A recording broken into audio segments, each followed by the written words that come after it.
When I had the opportunity to work for General Schwarzkopf in the first war with Iraq, we were on a chessboard where we saw everything.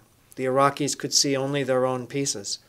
We didn't need 500,000 troops, including our French allies and others there. We needed much smaller numbers to achieve the mission because we knew more and we controlled. The cyber, the Greek root word for cyber is kybernon, which means to control or to govern.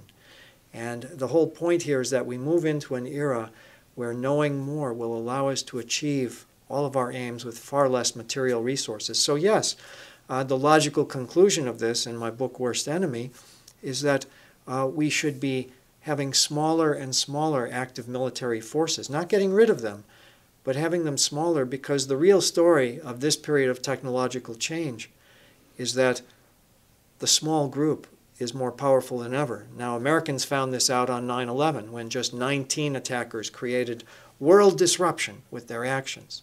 It seems to me that the large number of forces we sent to Iraq only created greater problems for ourselves, and when things got better over there, it was not because of the surge of even more troops, it was because we created the small network. We created a physical network of small outposts in Anbar province and connected it together with a social network. About 8 or 9 years ago, I created a great stir in the American Defense Circle by saying we needed to make the very people who were fighting against us part of our network against al-Qaeda. And 80,000 Iraqis in Anbar province and elsewhere joined up with us in this network. And we took in Iraq, where 100 innocent people a day were being murdered, and brought that number down nearly to 0 by the end of 2007 and into 2008. The idea is that a smaller, smarter force will be able to attack the larger and clumsier force from all directions simultaneously and overload its ability to defend itself. And this is something we see occasionally in history. We see a lot of it in the natural world. And so this concept of the swarm, I think, is how the network fights. Certainly if one takes this out of the military realm and thinks about the social revolutions of the Arab Spring, this is all about swarms of people coming from all over these societies against the central governments and giving a pretty good account of themselves. They don't win in every case, but they've achieved very powerful results.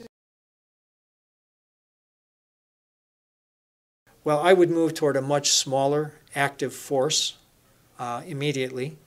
I would engage in interventions that look more like Libya than like the invasion of Iraq. A little bit of information made a very big difference. I would remember the Reagan doctrine, which was to help other peoples to free themselves. So very, very light amounts of American involvement.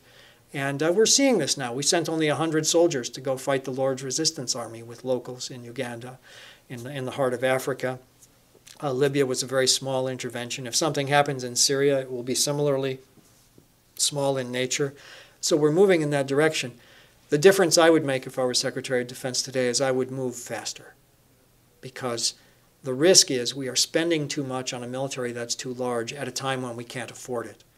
Our military spending should have in mind the overall economic health of the country. And the ideas I've been advancing for 20 years are ones that will give us more security, more effectiveness in war at far lower cost. This is something that, whether you are on the right or the left of the political spectrum, should be of some appeal to you.